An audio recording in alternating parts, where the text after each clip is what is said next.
If you want a good laugh on a Tuesday morning at 6:05, just go on to your X, formerly known as Twitter, and type in Tucker Carlson, Kansas City, and you will see full-blown meltdowns happening all over social media. And I've been laughing about it for like the better part of 18 hours. It's just hysterical.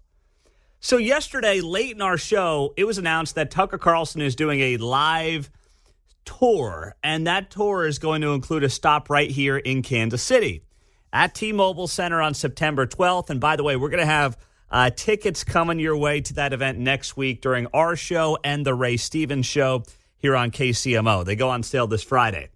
But it has been hysterical. I've literally been laughing to myself mostly for the better part of 18 hours watching crazy people freak out because somebody is doing a show in Kansas City that they don't like. No one's making them go. Tucker's not doing like a moving tour through the streets of Kansas City. He's going to be on a street corner near you in Brookside or, on the plaza or up north or anywhere for that matter. You literally have to pay to go to a private space to watch him perform. No one's going to hurt you. No one's going to drag you there. No one's going to make you go. But it's been just hysterical to watch people lose their minds. It's like, this is how we ended up in this place as a country, where somebody can go do an event that if you don't want to go to, you don't have to. You won't pay for it. You don't have to be there. You don't even have to know what's going on. And people have lost their collective minds. Here was Tucker rolling out his announcement yesterday about his tour stops that include Kansas City coming up in a couple of months. Hey, it's Tucker Carlson. The one thing we know for certain is the United States is going to be one intense place this fall moving into this presidential election. So we thought, what better time to hit the road and see the country? And we're going to this fall. We are pleased, in fact thrilled, to announce Tucker Carlson Live, which is what it sounds like, a nationwide tour. And at every show, we'll be joined by a friend, a special guest, Megyn Kelly, Glenn Beck, Tulsi Gabbard, Vivek Ramaswamy, Russell Brand, and many others. We're going to be live on stage responding to everything that is happening in real time. It's going to be fun as hell and interesting. You can get tickets at tuckercarlson.com. They are certain to sell out. We encourage you to get one, and we'll see you there. So that was Tucker's announcement on social media. And by the way, his special guest here in Kansas City is going to be Megyn Kelly. There's a lot of different folks who are included in his list of special guests for this 15-city tour. And frankly, I think Kansas City got the best of the bunch. Dan Bongino would have been very good. Of course, he's on at noon here at KCMO. But the other folks, Kid Rock would have been entertaining as well. So never mind. I don't know. There's a lot of options. He's got a lot of quality special guests who are going to be joining him. But here in Kansas City on September 12th, Tucker is going to have none other than Megyn Kelly, who's just been outstanding on the new show that she has been doing here over the last couple of years or so. I watched that on YouTube. I like that. I subscribed to it. She's really good, man. She's better than she was during her Fox days. Well, and every once in a while you get the guy language, really is what I call it. F-bombs come flying. I'm like, whoop, didn't expect that. But, yeah. She can hang with the guys. She's getting tuned. Absolutely. No doubt about it. But, Donald Trump Jr., Marjorie Taylor Greene, Roseanne Barr, Vivek Ramaswamy, Russell Brand, Glenn Beck, Alex Jones on the rundown. This is absolutely lit. This is lit.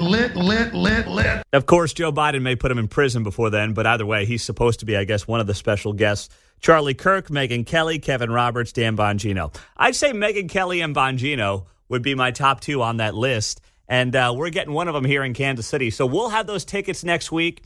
We are working hard to get Tucker on the show as well. We had some good talks yesterday with some folks who know him very well to hopefully get him on the show next week. And listen, it's what made Fox News very compelling at night was Tucker.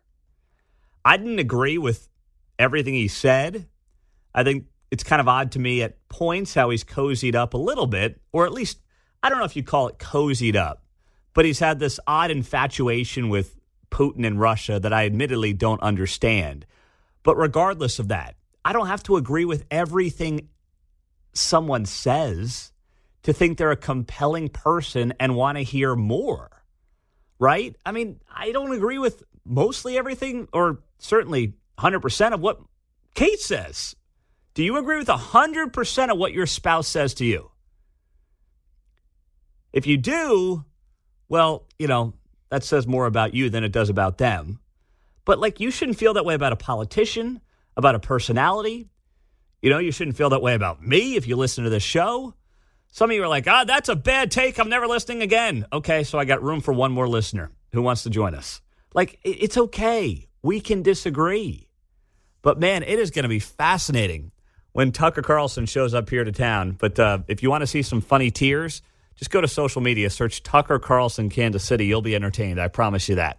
Now, in the meantime, as Tucker notes in that promo, it's going to be a fascinating fall. And some new polling was released here in the last couple of days, CBS News and YouGov, and it shows Donald Trump narrowly ahead of Joe Biden overall, 50 to 49%. However, this poll does also include specific swing state polling that shows in the 7 swing states, Arizona, Georgia, Michigan, Nevada, North Carolina, Pennsylvania, and Wisconsin, the results were reversed. Joe Biden came out on top 50 to 49. Now, those are the states that ultimately will decide who the next president of the United States is. Specifically, I believe it's ultimately going to come down to Michigan, Pennsylvania, and Wisconsin. I think that Trump's in a good spot in places like Arizona, Georgia, Nevada, and North Carolina. But then you look at Michigan, Pennsylvania, Wisconsin, that old blue wall in the upper Midwest. If Trump picks off one of them, he's the president. If Joe Biden sweeps them, he stays shuffling along through the White House. That's how this is ultimately going to go. And if you're Donald Trump, there is some polling here suggesting that his recent guilty conviction is potentially going to hurt him in these polls and will hurt him going into 2024. What I would simply say if you're Donald Trump is, yes, you should talk about how you believe this justice system is completely corrupt against you. And you can play that victim card as much as you want. You've been given that right by your political opponents. However, let's not lose sight of what matters here. The American people are hurting. The American people do not believe in this economy. We had a big corporate meeting here yesterday, not in the building, but, with the hot shots company-wide. And normally I don't take you behind the scenes, but the point of it is to tell you that they were noting that the concert industry is starting to slow down. And we talked about that on the show last week. There's a softening in the concert business. There was a huge boom coming out of COVID. It has softened big time, or as some would say, bigly. Why is that? People are now figuring out how to pay for groceries.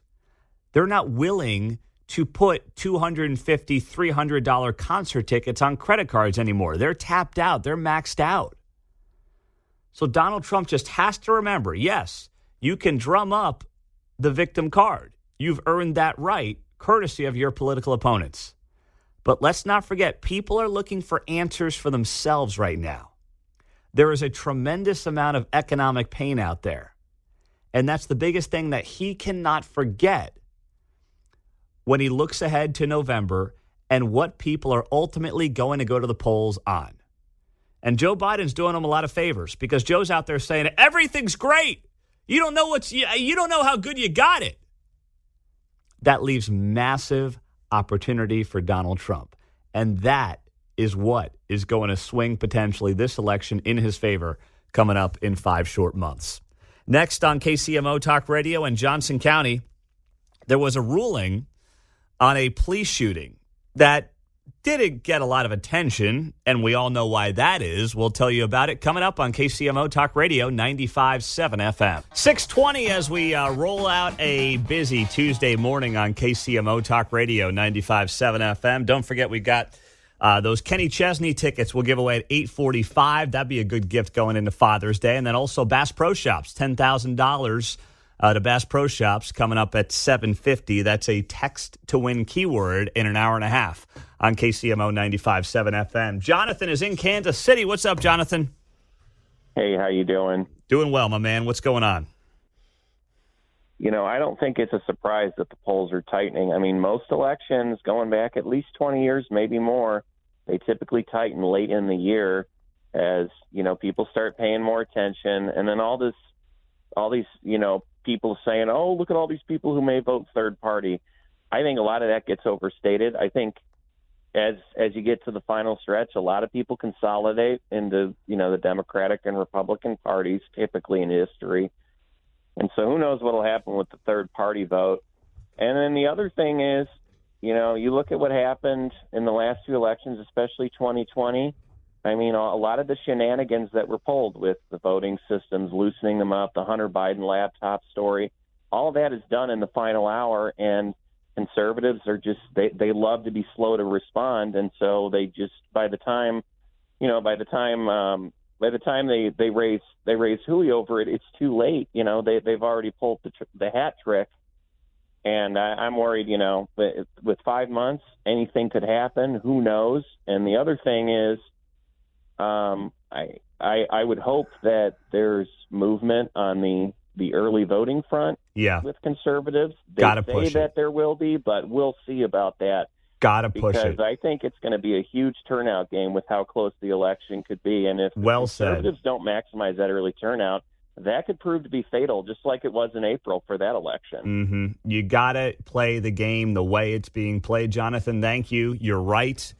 You got it. If you're Trump, enough of this, it's election day. Nope. You get early voters. You turn them out. You don't complain about the way the game is played. You play the game the way it's played. I'll make an NFL analogy. Chicago Bears, for the better part of 40 years, have been living off their 1985 Super Bowl. They've always viewed themselves as a defensive franchise. What did the Chicago Bears do this offseason if you're an NFL fan? They went all offense. On the staff, on the draft, they got this guy, Caleb Williams. They are trying to be an offensive team. The game benefits the offense in the NFL. That's what they're doing. And they are finally not living in the past. The Republican Party has to play this the exact same way. Like Herm Edwards said, you play to win the game. Yep, you play to win the game. As Herm Edwards famously said in a post-game press conference when he was, head coach of the New York Jets, I think is when that rant came down. So that's exactly right. None of this complaining about early voting, Nope, get them out. I don't want to hear any complaining from Donald Trump or anybody on that front. So it's a good point, Jonathan. And yes, it's going to be very tight. Anyone predicting 1984 landslides, Reagan over Mondale is living in a fantasy land. That's what's going on there. Now, in Shawnee, yesterday, this news came down. Johnson County District Attorney Steve Howe announcing alongside the Shawnee Police at about 1:30 in the afternoon that they are not pressing charges in connection with the shooting death of Brett Marshall Smiley back in February. Shawnee Police shot and killed Smiley, 43, during an alleged armed robbery on Sunday, February 19th. So this guy Smiley was going on a bender. He was high on meth, and he was running all over Johnson County acting a fool. So let's go step by step on what this guy's morning appeared to include, according to law enforcement. They responded to this man at a gas station with knowledge of prior incidents that morning in which a man alleged to be Smiley pulled up to a Hardee's location in Olathe around 10:30 in the morning, asking an employee to cut his genitals. He then allegedly entered the store naked, carrying a knife. Hey, man, I'm just here for a sandwich, okay? I mean, 10:30 in the morning, showing up at a Hardee's, and the guy's like, can you cut my genitals off? My goodness.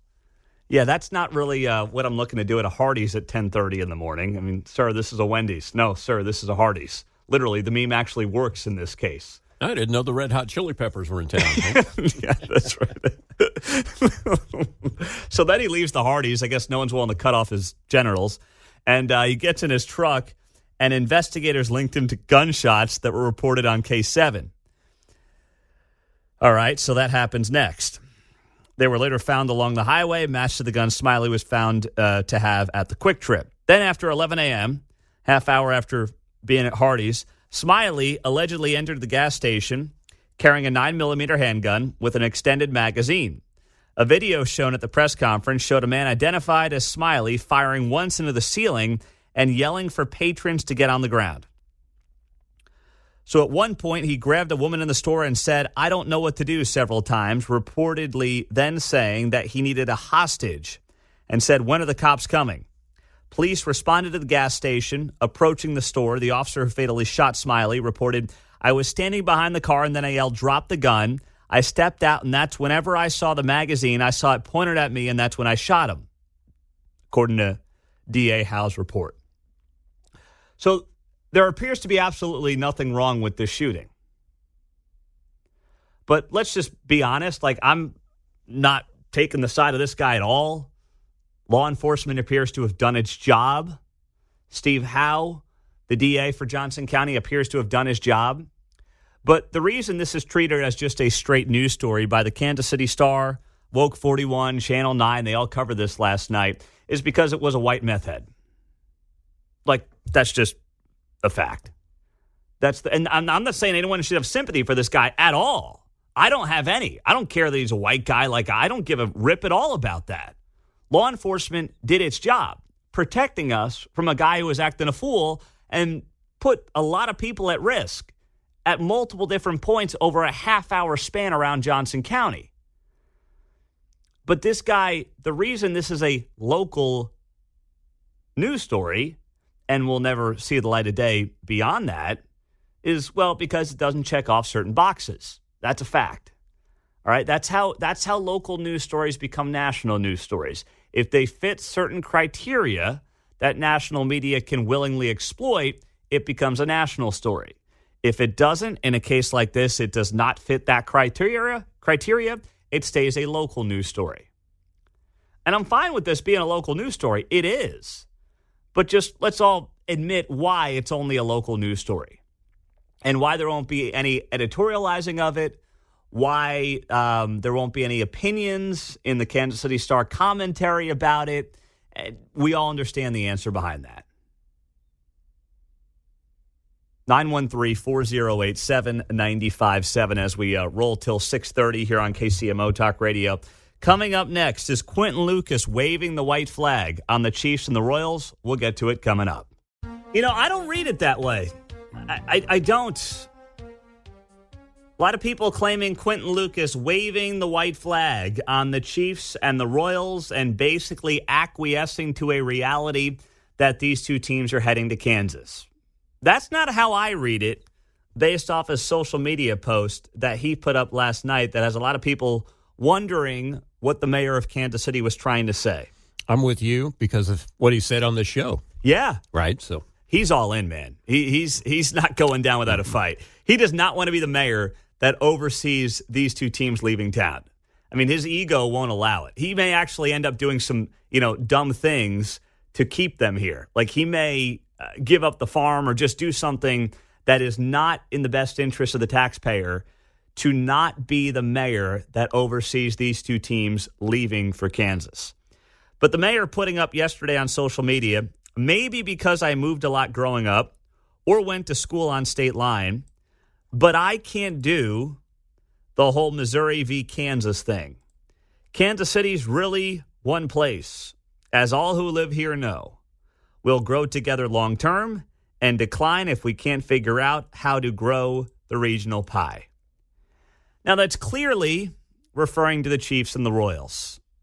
And this comes after yesterday's news, the weekend news, that the Royals also want to talk to the state of Kansas about potentially some star bonds. And, obviously there's a lot of people, especially in this audience, who are Quentin Lucas dissenters, and that's your prerogative. He certainly has done a lot of things that I don't agree with. But this is actually one of his more salient takes.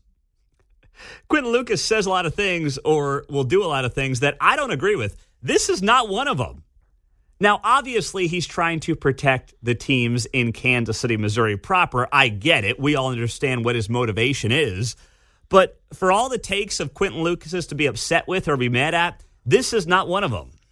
Exactly. Relative to not wanting to be the mayor who loses the teams, that wouldn't exclusively belong to him, right? Whoever would be the mayor, right? Or any mayor for that matter. So you can't criticize him for that, I would say, right?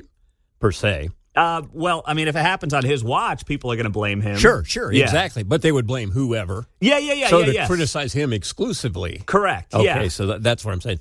Yeah. Anybody else could be the mayor, yes. And you're right, they would get the blame. He just happens to be the guy here. Part 2 is something he's alluded to on this show sometimes about Kansas City being one big place. You see, that expands his jurisdiction a little bit. Yeah. And in his mind, he's part of Johnson County. He does view himself as a regional mayor.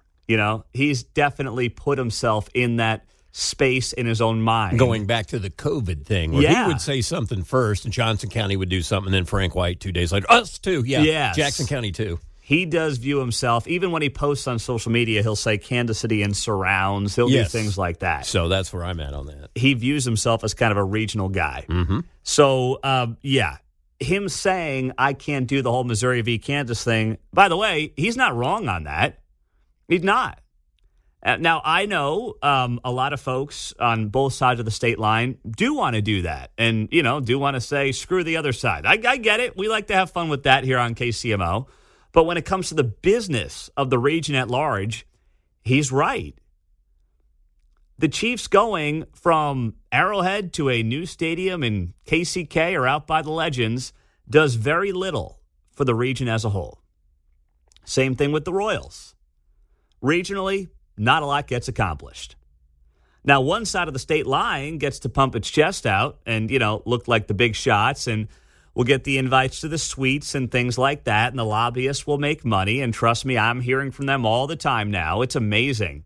A lot of Republicans, by the way, for those of you who are Republicans and conservatives, you might be surprised by the Republican enthusiasm from the donor lobbyist class to bring the Royals to Kansas. And trust me, it's not about what's in it for you. It's about what's in it for them. And I still can't figure all that out, quite frankly, but I'm working on it. And people are not happy with me right now because I'm questioning this whole thing. I'm not even against it. I'm just questioning it, and they are livid. I don't know why. I didn't know I was on their payroll. No lobbyists are paying me to talk into this microphone here on KCMO Talk Radio.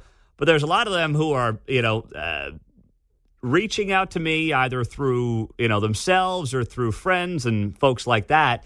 And they're not happy that I'm just sitting here wondering why any of this makes sense and how this improves the region at large. And it's always under this guise of, well, we don't want the teams to leave. We're just here to be the heroes in all this. Really? If you think Clark Hunt is going to pick up this team and move it out of Kansas City with the 60-plus year history it's got in town, the brand equity that he has built in Kansas City, you're nuts. You're playing exactly into the hand that he wants you to. And Clark Hunt has every right to do what he's doing. Every right to do what he's doing. But it doesn't mean you have to fall for it. Okay? He's running a business. He's looking at his options. And Kansas is willing to play along. And they're not willing to play along because of some kind of made-up idea of regional growth. Come on, spare me any of that. They're playing along because it's good for them. That's why they're playing along. Now, what about the math in all this? How does this work? Yesterday, Dan Hawkins, the Kansas Speaker of the House, was on this show and talking about these star bonds, these sales tax and revenue bonds that everyone's been talking about. And I asked him, how much money in star bonds we're looking at here for these teams. We're talking about, we believe, somewhere around $700 million in star bonds for the Chiefs. We don't know the exact number yet, but we believe that that's probably close to what it'll be, and then the rest will have to be financed through equity of other people. Okay, so $700 million in star bonds. Now, that's a ballpark figure that he threw out there. Channel 9, KMBC, talked to a state representative, Representative Curtis, and he said this plan to bring the Chiefs to the Legends would have the star bonds paying 75% of stadium construction costs, with private business and the teams covering the other 25%. Well, if star bonds pay for $700 million, and Representative Curtis says that should be about 75% of the stadium construction costs, that's less than a $1 billion stadium. That math doesn't add up. This state-of-the-art facility that the Chiefs will be looking at, dome and the whole deal, would be at least $1.5 billion, if not more dollars. So somebody's wrong here on this. Either Dan Hawkins is wrong to say it'd be $700 million in star bonds, or this guy who talked to Channel 9 KMBC, Representative Curtis, is wrong, saying that the star bonds would cover 75% of the stadium construction costs. They can't both be right because the math doesn't add up. The math doesn't work based on what both of them are saying here. So now, of course, this special session is going to start 1 week from today in Topeka, where they're going to talk about tax cuts and then also discuss the possibility of, offering the Chiefs some kind of lucrative deal to come to Kansas. I don't think anybody knows what the real numbers look like right now.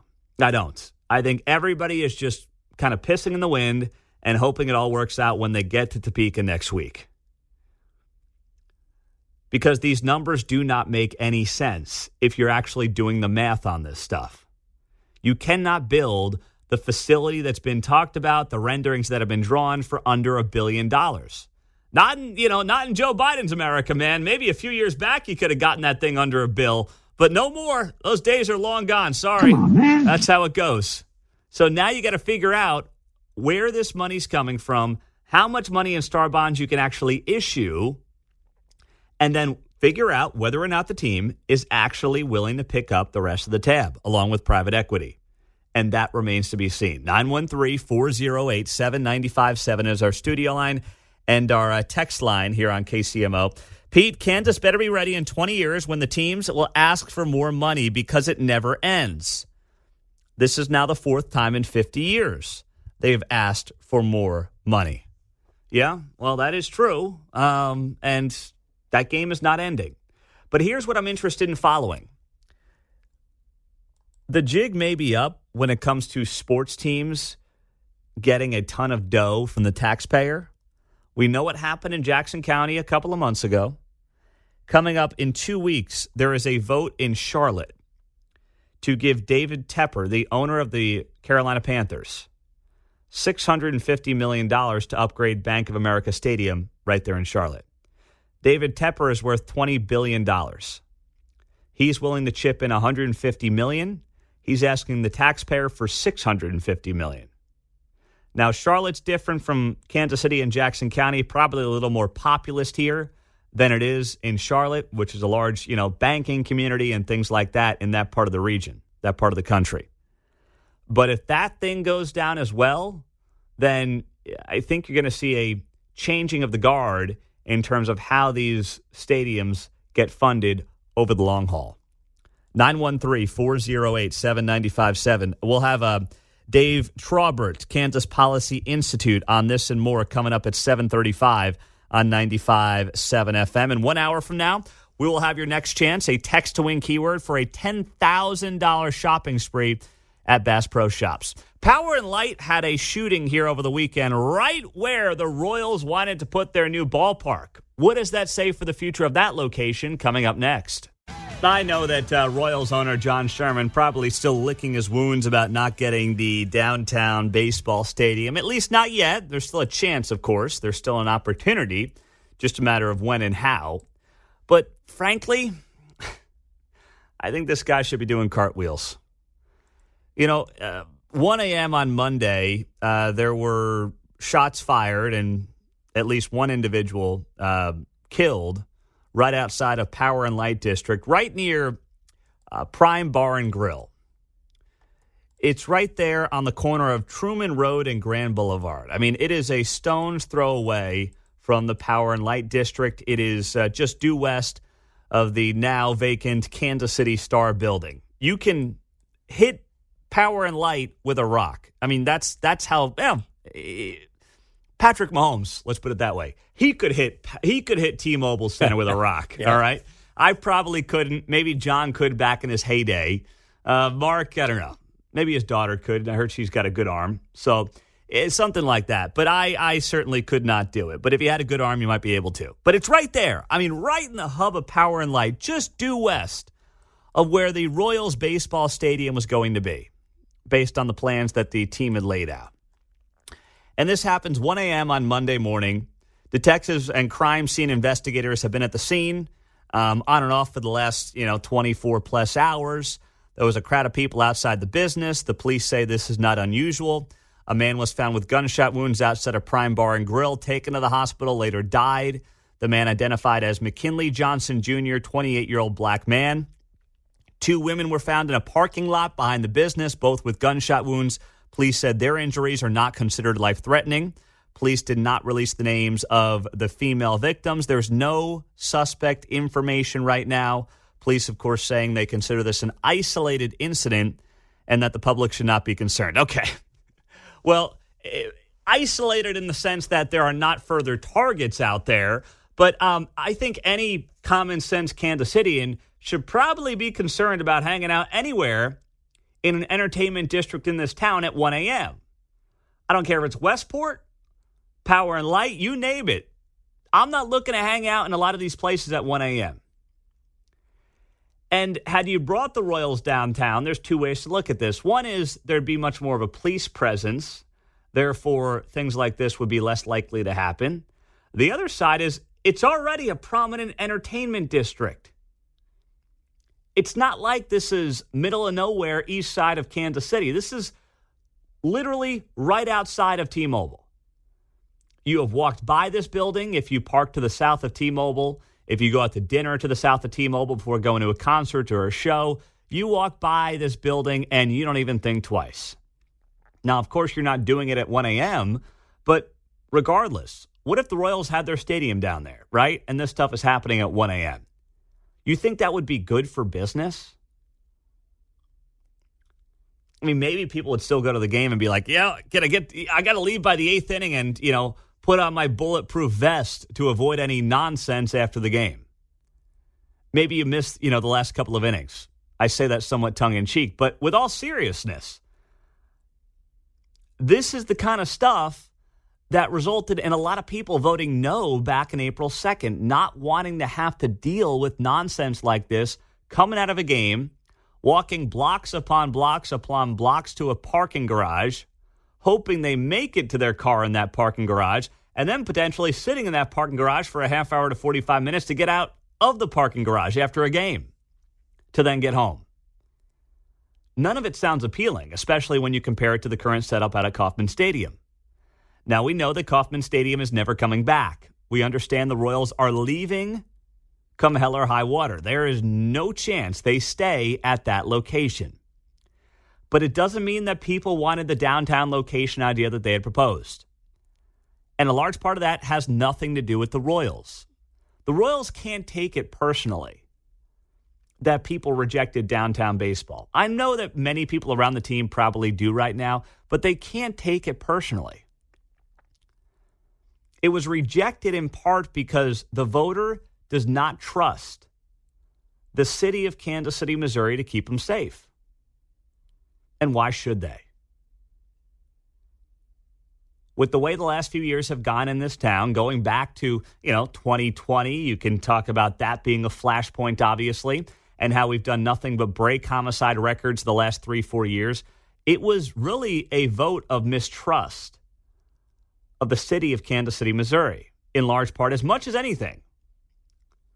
Yes, it was about parking. Yes, it was about people in Eastern Jack not wanting to come downtown. All that stuff is true. But it was a vote of no confidence in leadership in Kansas City, Missouri, keeping families, keeping individuals safe around baseball games. And this homicide on, yesterday morning now, I guess it technically would be 1 a.m. on Monday morning, is just further evidence and proof of that. And I think the sooner the Royals realize that this vote was not just about some of their issues, how they handled the Crossroads community, how a lot of people felt like, the concrete cancer was nothing but a bunch of nonsense. Yes, that's part of the equation, but also realize it was not just about you. That'll soften the blow, by the way, for John Sherman and, his colleagues there and his investors there with the Royals. That will be better for them if they realize it was not just a lack of confidence in them and their plans. It was as much about the safety and security provided by Kansas City, Missouri, that a lot of people could not wrap their heads around. And you just had another example of that yesterday morning in what would have been right next door to the brand new stadium. And if you think that, hey, having the stadium there would push the crime out, I'm not convinced of that. I'm not. Where else has that happened in entertainment districts in this town? Might have taken until 1 or 2 in the morning, but I'm not convinced you would have totally pushed it out. So just realize that. And if you're John Sherman, I mean, start looking elsewhere. Whether it's Kansas, whether it's North, just give yourself some options. The team and the fan base will be better off for it.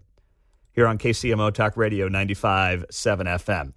913-408-7957. Coming up, a new trend called Blue Collar Cool. We'll tell you about it on KCMO. Hashtag Blue Collar Cool 705. Good morning. Thanks for being here on KCMO 95.7 FM, streaming on the KCMO Talk Radio app. This was written by the Wall Street Journal yesterday, and I love it. I love it for Gen Zers. I hope this trend continues to take off. It'll be good for all of us.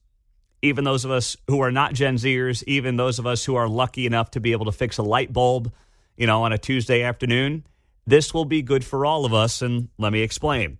Wall Street Journal writes here that, and they highlight a social media influencer who has over 2 million people following her on TikTok, Instagram, and Facebook. Her name is Lexis Zumak-Abreu, and she is an engineer, an electrician, up in the Cornwall, New York area. And she posts videos of herself doing electrical work and whatnot. And obviously, a young woman doing electrician work is kind of rare. Never mind somebody doing it and posting about it on social media. That's even more rare. So she's built up a multi-million person fan base on social media, and she's taken off. And it started this trend that now is being used as a hashtag called Blue Collar Cool. And it's taking off amongst Gen Zers. Now, Zumak-Abreu's path is one that more young Americans are considering. The Wall Street Journal writes here, skepticism about the cost and value of 4-year degrees is growing. Oh, you don't say. Talk about a bombshell. And enrollment in vocational programs has risen as young people pursue well-paying jobs that don't require desks or so much debt and come with the potential to be your own boss. The number of students enrolled in vocational-focused community colleges rose 16% last year to its highest levels since the National Student Clearinghouse began tracking such data in 2018. Zumak-Abreu makes well into the 6 figures on her brand deals, though she continues to work as an electrician, often 6 or 7 days a week. So it goes on the note here that Gen Zers are looking and are using these hashtags called Blue Collar Cool, and it's drawing a lot of attention. And I'm here for it. I think it's outstanding, not just for Gen Zers, to make a living. And yes, we can goof about, bailing out student loan debt of people with gender studies degrees and how ridiculous that is and how it's just a vote-buying scheme from Joe Biden, and all that stuff is indisputably true. But just for society at large and also for the economy at large, it would be enormous to get these young people into these, vocational training schools and get them into the trades. Because automatically, they'll be wildly productive members of society. They will help out in industries that desperately need it right now. I mean, I'm sure that we could spend an hour taking calls and texts and social media posts from those of you in the trades, those of you who hire in the trades at 913-408-7957. And you can address how difficult it is right now to find just halfway decent people. And then there's those of us who are on my side. You make a call, you hope somebody gets back to you in a week. And it's not because they're trying to blow you off. They're just busy. They can't keep up with the work that they've got. Never mind try to hire new people to grow their business. It is very difficult. So this is a win-win for potentially Gen Zers who want to get into that space and who have talents in that space. But it's also a massive win for those of us who are just living our day-to-day lives. Because the cost of all this stuff is going up. The cost of electricians and plumbers is going up. Why? Because demand has not subsided, but supply of those individuals who do this kind of work is not keeping up with the demand. Because we've spent the last 2 generations telling young people, you must go to college, you must get a 4-year degree, and if that means $100,000 in debt, well, so be it. Meantime, I was talking to somebody yesterday about this, and they were saying, gosh, if I can get somebody into my electrician business and they hustle and they do a good job, by the time they're in their late 20s, they're going to be making 6 figures, no questions asked. They're going to be in that income bracket after a few short years. And then if you're on the home ownership side of things, I mean, you look at this right now, inflation obviously is something we talk about a lot. But new findings published by Bankrate show the average annual cost for owning and maintaining a typical single-family home, not including the mortgage payment. This would be property taxes, insurance premiums, home maintenance, energy, internet cable. That is up to $18,118 a year, which is up 26% from just 4 years ago. 26% in the last 4 years. And part of that is just fixing up your house, right? Not talking about putting on some big extension or finishing your basement, just literally doing the basics to maintain your home as it needs to be maintained. And I've had to do some of that this spring, and my head is almost blown off. And I'm not blaming the guys that are coming out giving me estimates on some of the work I need. I'm just blown away. I'm like, you know what? This whole radio thing doesn't work out. I'm going to learn how to use my hands. I'm not very good at it, but I'll tell you what, at the right price, I'll learn how to do it. I'll figure it out. Because holy smokes, I'm just okay, all right. And, they're all great about it. It's the free market doing its thing. It's capitalism, man. That's how it goes.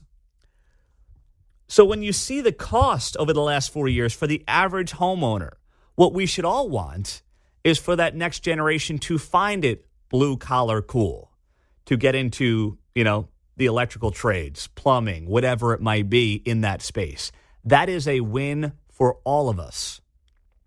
It'll bring more people into that space. It'll make them productive members of society. And I'm not saying your costs will go down on your next electrical job, but at least over the next 5, 10, 15 years, they won't just keep going up in one direction. Maybe they'll stabilize. At the very least, they'll stabilize to some degree.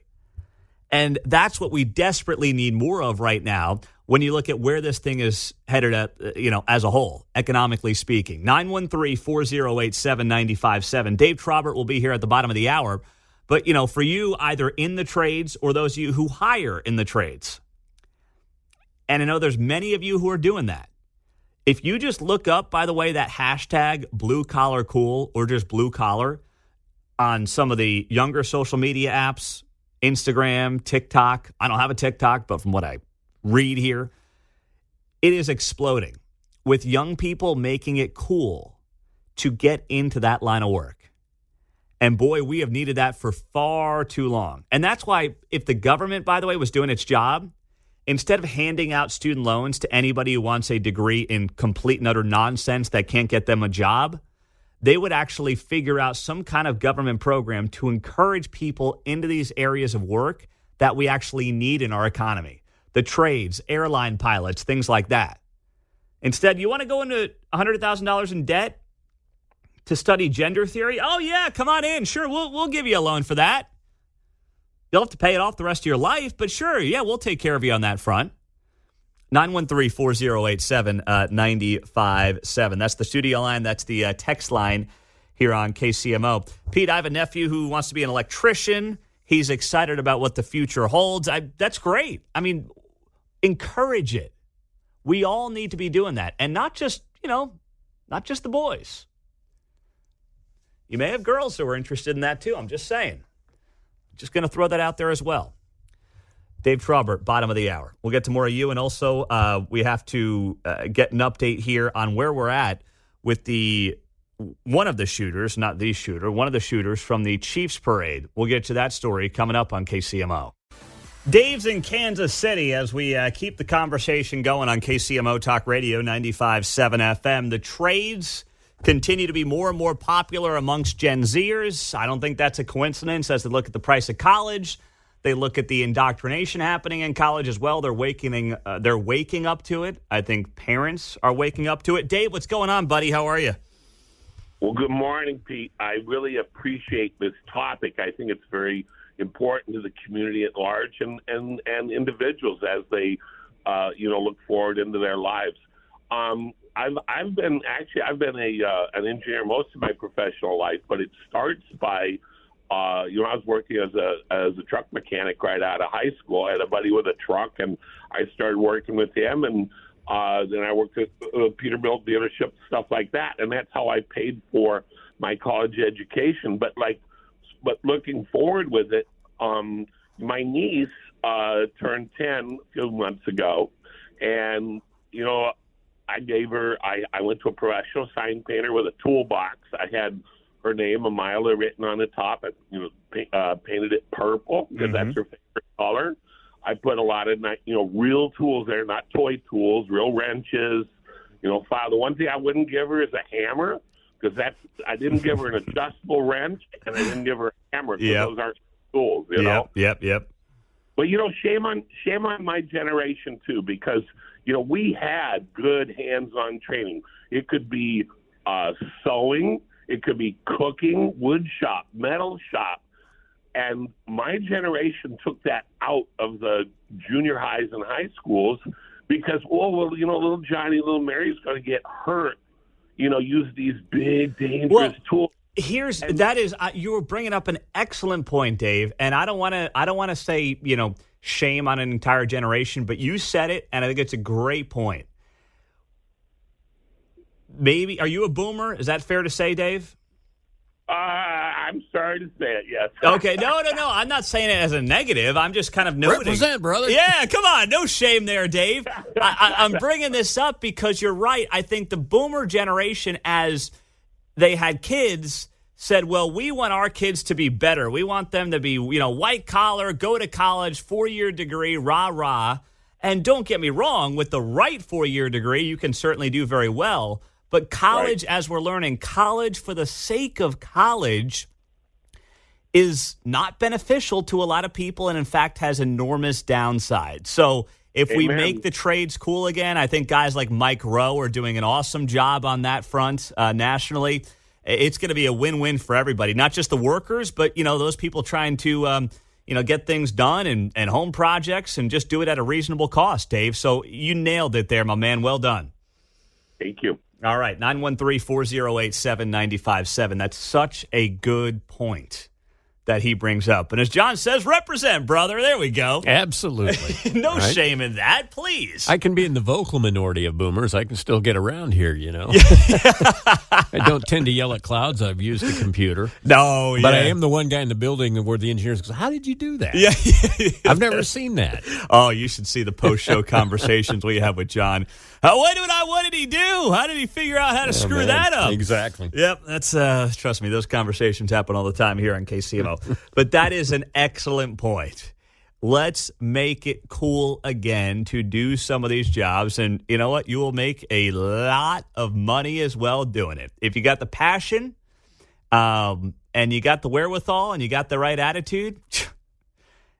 Some of you saying on the text line, too, and I totally disagree with this, Pete, when they're 40, they'll be back in school. No. By the time they're 40, they might be running their own business. And then you talk about big-time money. I mean, guys like Bob Hamilton. Think about how he built that business, right? I mean, you can build then your own massive business in some of these trades.